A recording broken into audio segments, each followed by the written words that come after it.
Régalez-vous devant votre programme avec les centres Leclerc de Moselle. Et pour toujours plus de promos, téléchargez l'appli Mon Leclerc. Tout de suite, votre émission avec Inextile Concept. Inextile Concept, imagine, fabrique et installe votre cuisine.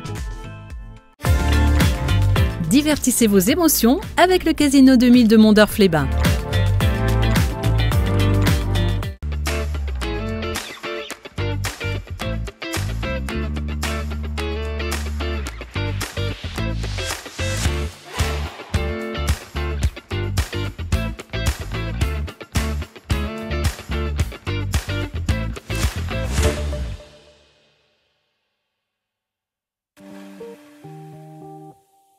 Bonjour à toutes et à tous. Cette semaine, Moselle Gourmande vous propose une émission exceptionnelle hors de nos plateaux.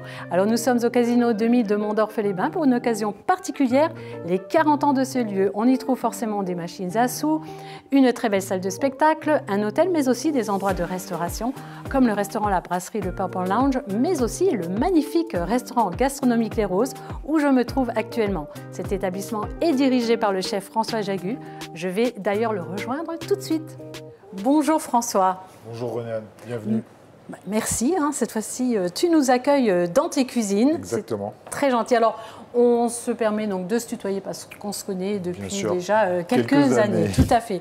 Alors François, avant de commencer la recette, j'aimerais savoir quel style de cuisine tu proposes à la clientèle du restaurant Les Roses. Une cuisine gastronomique de saison. Le but c'est vraiment l'ultra saisonnalité. On travaille les recettes qu'on va faire aujourd'hui en font clairement partie. On va travailler du maquereau, c'est en pleine saison. Et tous les produits à la carte, c'est la règle numéro 1, c'est ça. Il faut que ça soit de saison. Alors aujourd'hui, tu ne vas pas nous faire une recette, mais tu vas nous réaliser 2 recettes. De quoi s'agit-il? Alors la première, on va travailler le maquereau, pleine saison, le poireau et un peu assaisonné avec une sauce dashi pour voyager un petit peu. Et la deuxième, un œuf frit, petit pois et voilà. Parfait. Alors François, avant de commencer la recette, je vais énumérer les ingrédients qu'il nous faut donc pour faire ces 2 recettes. Alors pour faire le poireau confit au dashi avec son maquereau brûlé à la flamme, noisettes et salicorne, alors ça ce sont des proportions pour 6 personnes.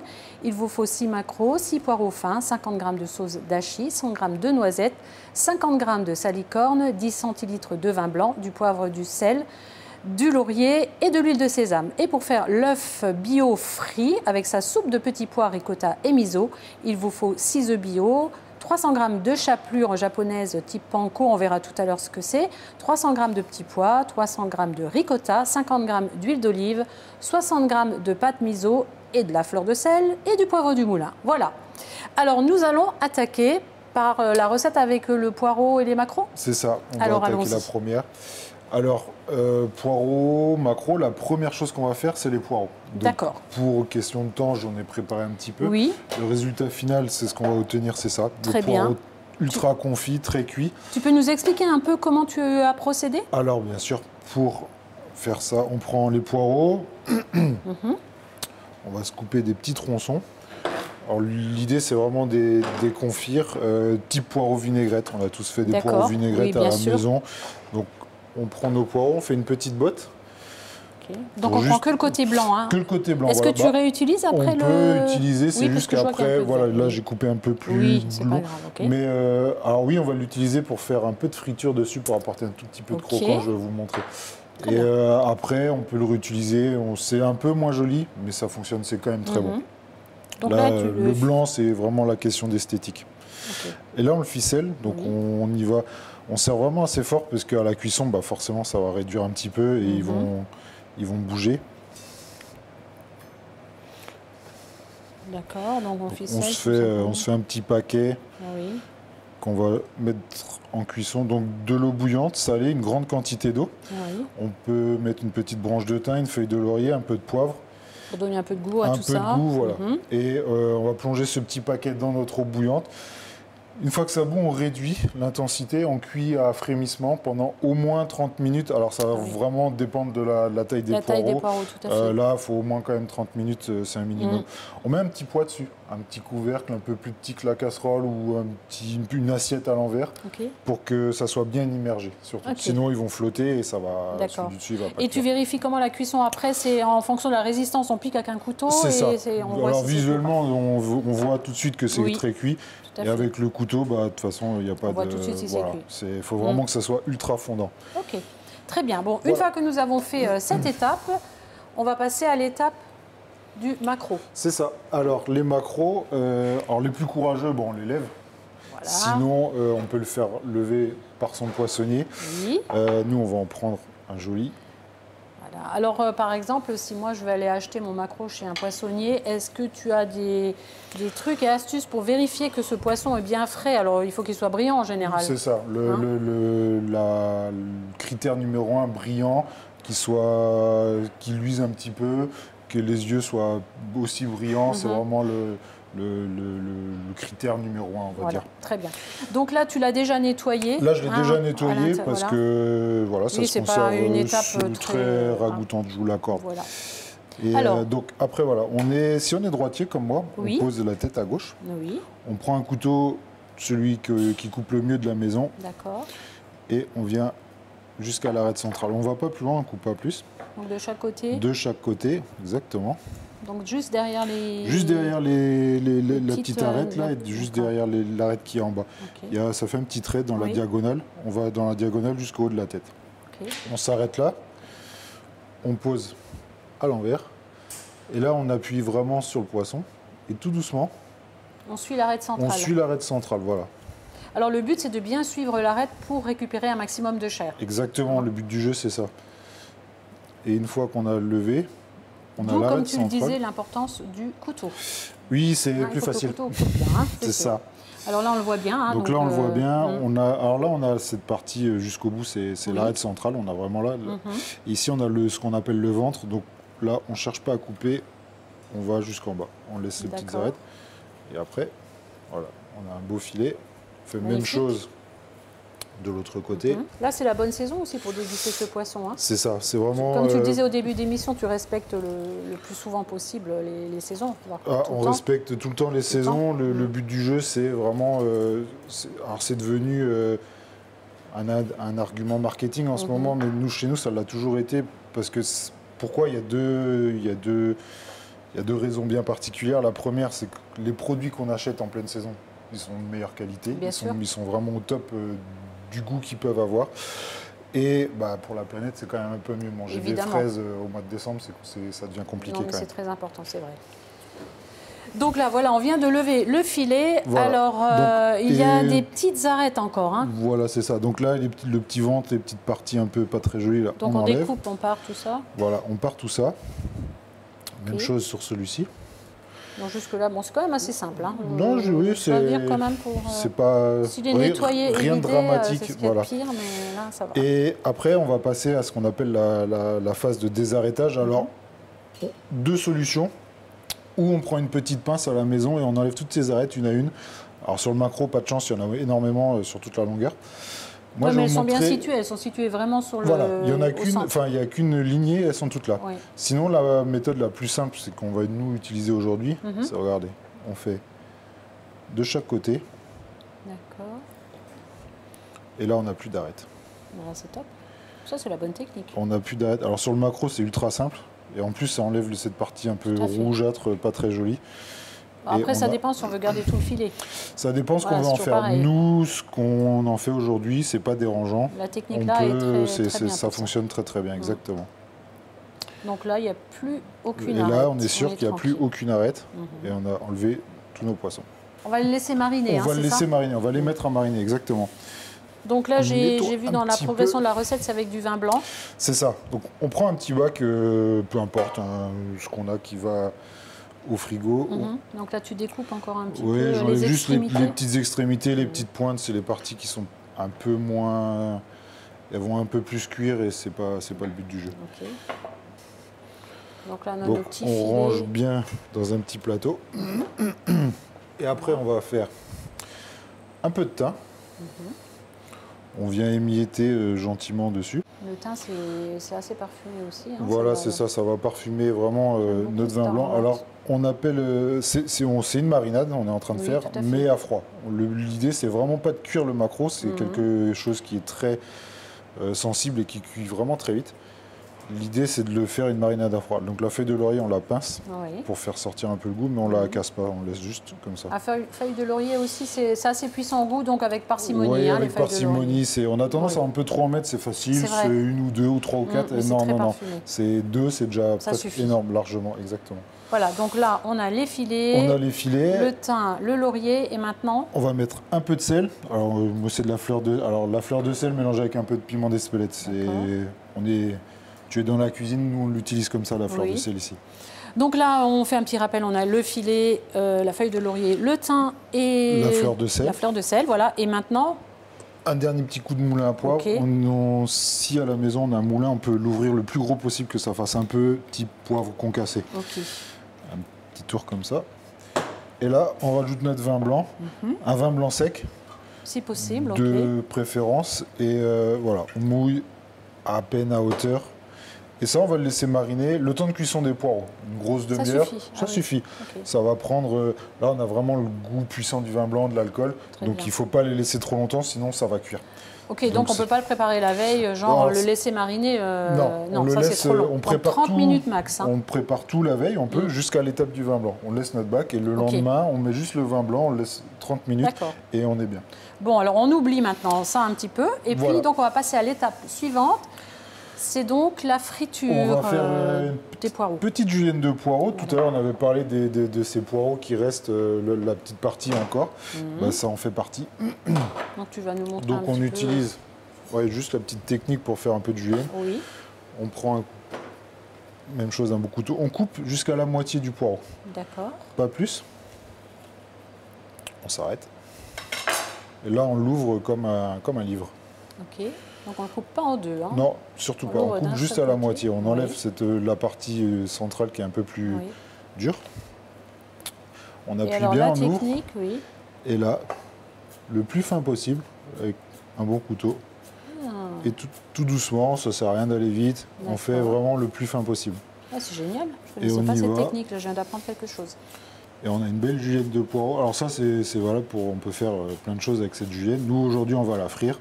Et ben voilà, c'est tout facile à faire. Tout simplement. Enfin, ça a toujours l'air tout facile quand je regarde. Et après, quand j'essaie chez moi, c'est jamais pareil. Mais je pense que j'ai peut-être pas les bons couteaux non plus.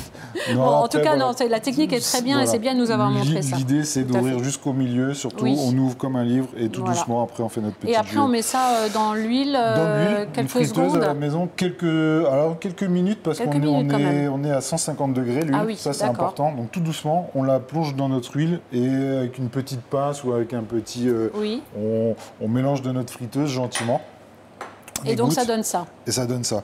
Donc c'est sec et ça apporte vraiment un petit croustillant.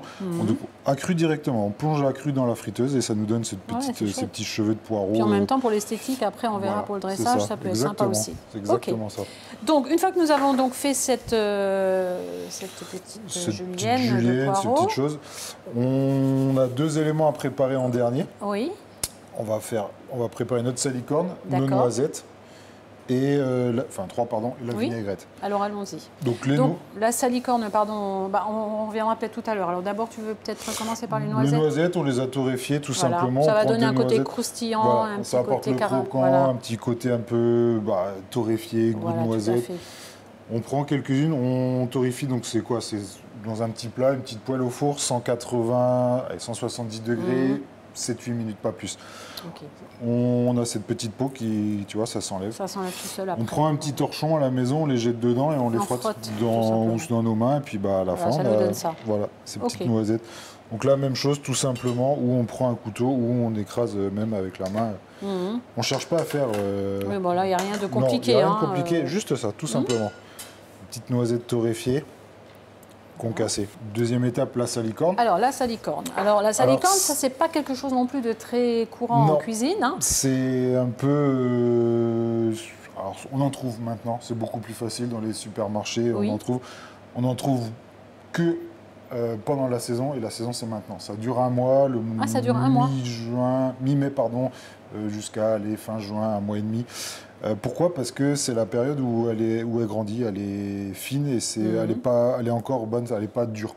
D'ici 2-3 semaines, elle va prendre le soleil, elle va s'endurcir et ça va être très croquant, très fibreux et pas du tout agréable en bouche. Et qu'est-ce que ça va apporter à la recette, cette salicorne? L'iode, ça va apporter du sel, ça va apporter du croquant, mais ce côté iodé qu'on n'a presque pas sur le maquereau quand il est ultra frais. C'est un poisson un peu gras comme le saumon, ça a un goût, c'est un poisson gras, donc ça n'a vraiment pas le goût de poisson très puissant. C'est plus neutre, C'est plus neutre.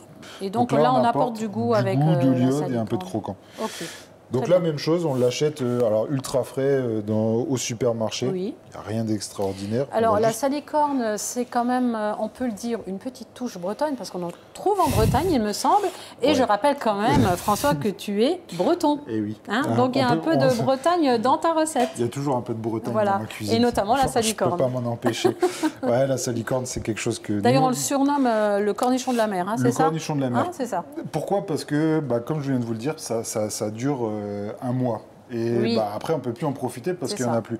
Donc, chez nous, en Bretagne, on les ramasse et on fait comme des pickles. On fait des cornichons et comme ça, on peut en manger toute l'année. Donc là, une fois qu'on a cette salicorne, tu vas la découper aussi? Donc voilà, on fait des petits morceaux.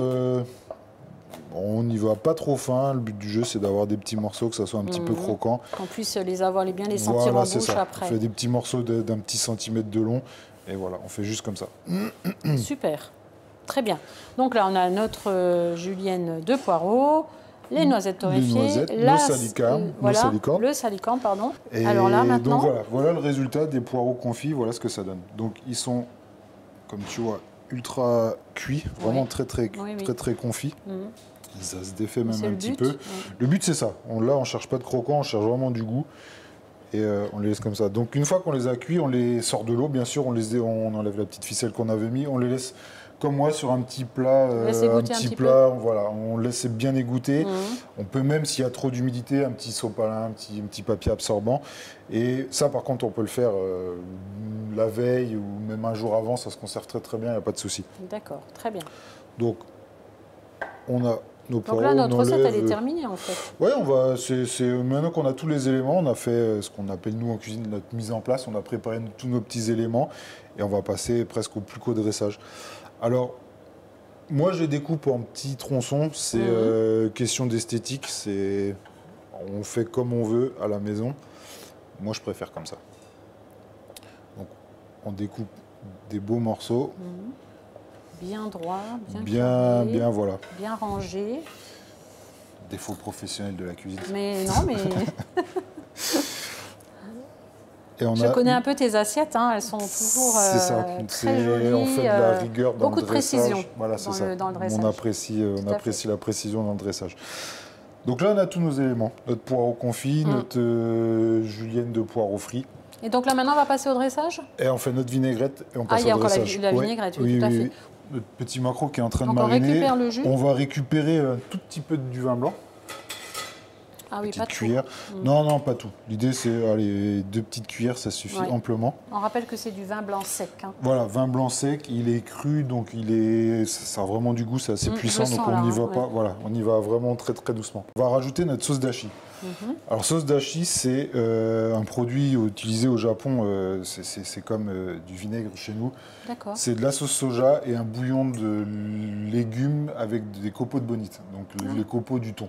C'est très puissant, c'est très très aromatique, mais moi c'est quelque chose que j'utilise beaucoup dans ma cuisine. C'est vraiment. Tu aimes bien mettre des petites notes asiatiques souvent, Oui, j'adore leurs produits parce que c'est très goûtu, c'est simple d'utilisation et on peut. Puis ça apporte une petite touche d'originalité aussi à la recette. Voilà, c'est ça. Donc cette fameuse sauce dashi, effectivement, je ne connaissais pas trop non plus cette sauce. Non, c'est vraiment un exhausteur de goût. Oui, voilà, c'est ça. Là, maintenant, on en trouve partout. Vous allez dans notre épicerie du coin. Tout à fait. Voilà. Voilà, donc là, on a le vin blanc, la sauce dashi. Et on va compléter avec un petit peu d'huile de sésame. Voilà. Okay. Alors nous, c'est une petite huile de sésame torréfiée. Et on y va, on met à peu près les mêmes quantités. On ne cherche pas à faire une mayonnaise ou à faire quelque chose d'émulsionné, on fait juste un petit mélange, tout simplement juste comme ça. On va juste venir napper notre maquereau à la fin. C'est juste ça. On rajoute pas de sel. La sauce d'achi, c'est déjà quelque chose de salé. On a déjà mis la fleur de sel sur le maquereau, donc on laisse comme ça, on est très bien. On mettra un tout petit peu de fleur de sel à la fin, ça suffira. On a tous nos éléments. Donc là, c'est bon, on peut passer au dressage. On dresse. Très bien.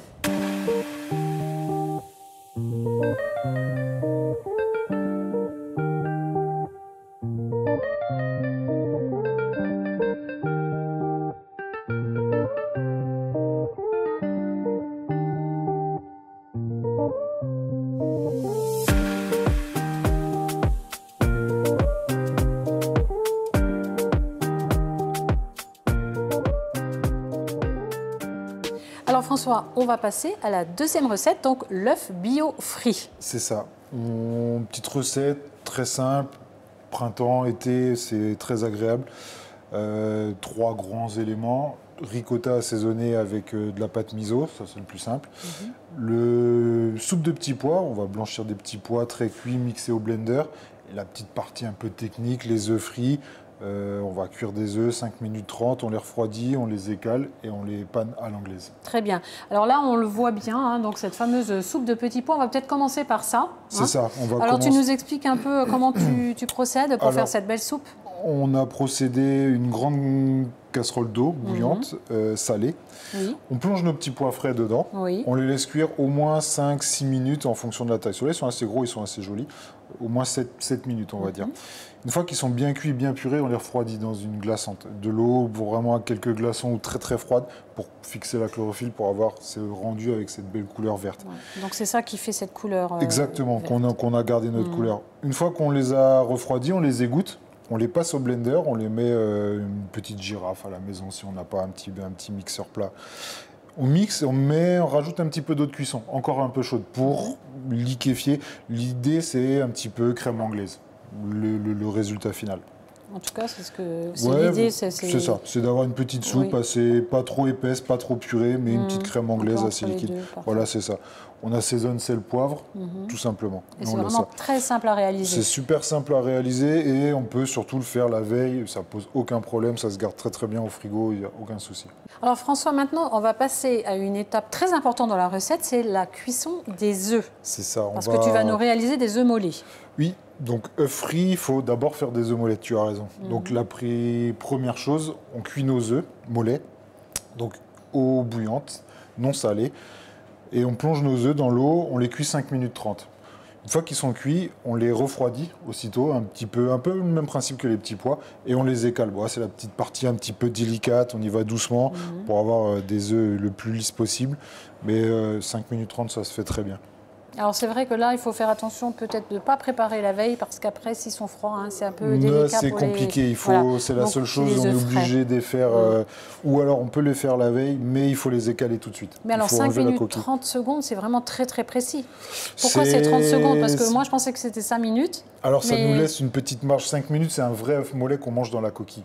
Et si on veut l'enlever, c'est un peu compliqué. D'accord, donc pour les caler, après, c'est aussi peut-être plus simple. Donc on rajoute 30 secondes pour simplifier un petit peu la vie. Ah, on retient la petite astuce. C'est ça, c'est très bien. Ça évite d'en casser un sur deux. Alors je vois qu'il y a de la ricotta aussi. Alors, la ricotta, ça va être la deuxième partie, très simple. Ricotta, où on la fait maison, où on l'achète, chez son crémier, au marché.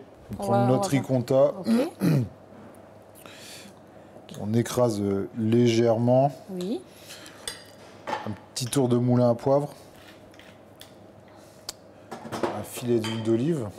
Alors là, on y va, on prend la meilleure huile d'olive qu'on a à la maison, l'extra vierge. On ne cuit pas, donc on peut vraiment y aller. D'accord. Et pour l'instant, on ne met pas de fleur de sel, on n'assaisonne pas. On va rajouter un tout petit peu de pâte de miso. Donc le miso, c'est du soja fermenté. On le trouve dans les grandes surfaces. Maintenant, on le trouve assez facilement. Donc on salera vraiment à la fin. C'est assez salé quand même. Ouais, voilà, c'est un petit peu salé, donc on fait pas, on met pas notre sel tout de suite parce que sinon, petite surprise de sursalage, c'est un peu désagréable. Donc là, on mélange tout simplement. On mélange tout simplement, même pas trop. On n'exagère pas. L'idée, c'est d'avoir un petit peu. De la bouillie, quoi. Ouais, voilà, on veut pas faire de la purée, c'est pas garder un petit peu la texture de la ricotta. J'étais un petit peu pas assez généreux en huile d'olive. Ouais, je vois que tu en mets pas mal quand même de l'huile d'olive. Oui, il faut apporter. La ricotta, c'est quelque chose de vraiment neutre, c'est un fromage plat, donc il faut apporter un peu de relief. Donc là, on a cette petite préparation. Alors ça, on peut le préparer la veille aussi, pas de souci, ça bouge pas. Donc là, on a notre ricotta. Donc maintenant, on va passer donc à la cuisson des œufs. Enfin, tu vas d'abord les passer dans la chapelure. D'abord la panure, dans la chapelure, c'est ça. Alors explique-nous. Donc là, c'est la petite partie technique. Il nous faut 3 bacs. Un avec de la farine, un avec des œufs battus, classique. Et alors, nous ici au restaurant, on utilise la chapelure panko. C'est du pain, tout simplement. C'est ce qu'utilisent les Japonais pour faire, vous savez, les petits beignets de crevettes. Oui, tout à fait. C'est ça. C'est du pain cuit très très fin et qui est mixé.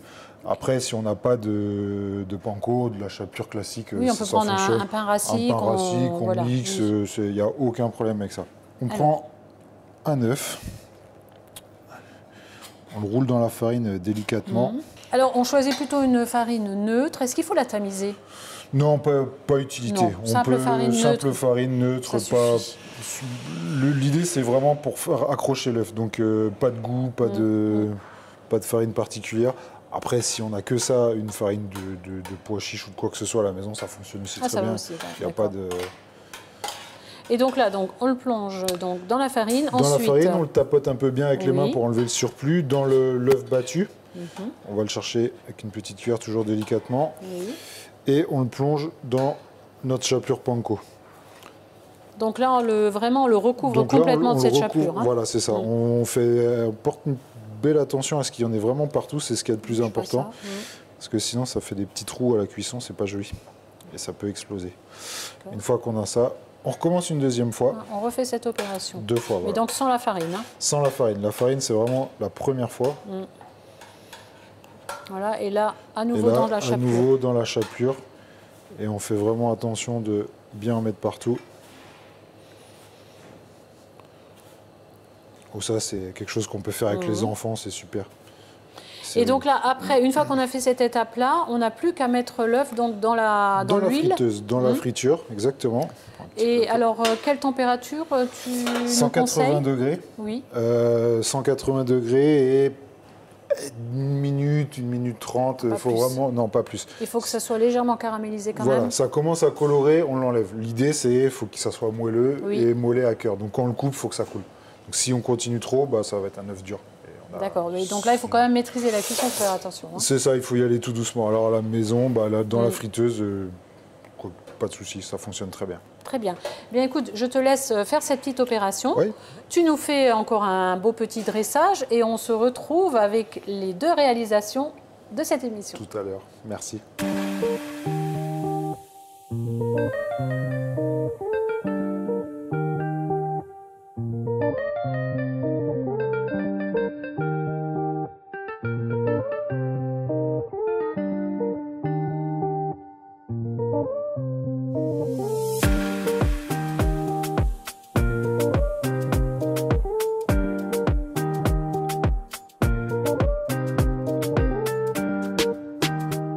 Alors, on a quitté les cuisines du restaurant.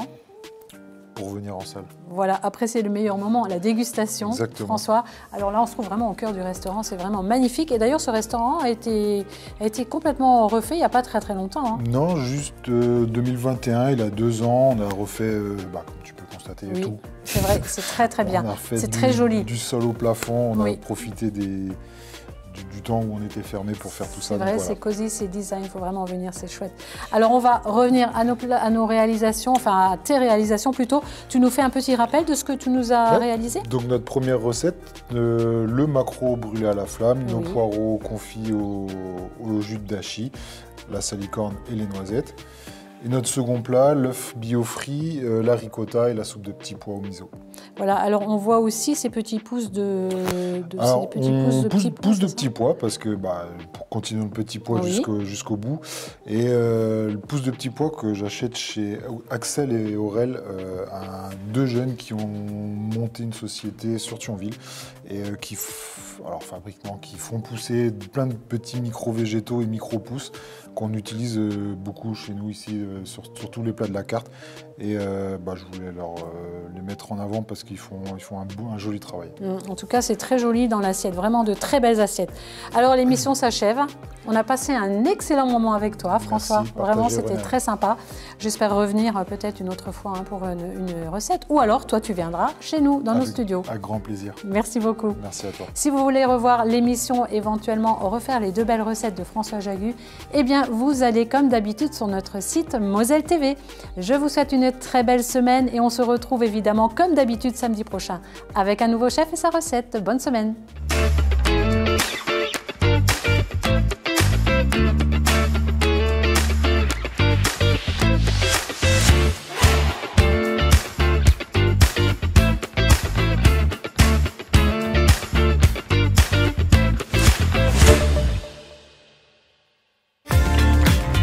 Divertissez vos émotions avec le Casino 2000 de Mondorf-les-Bains.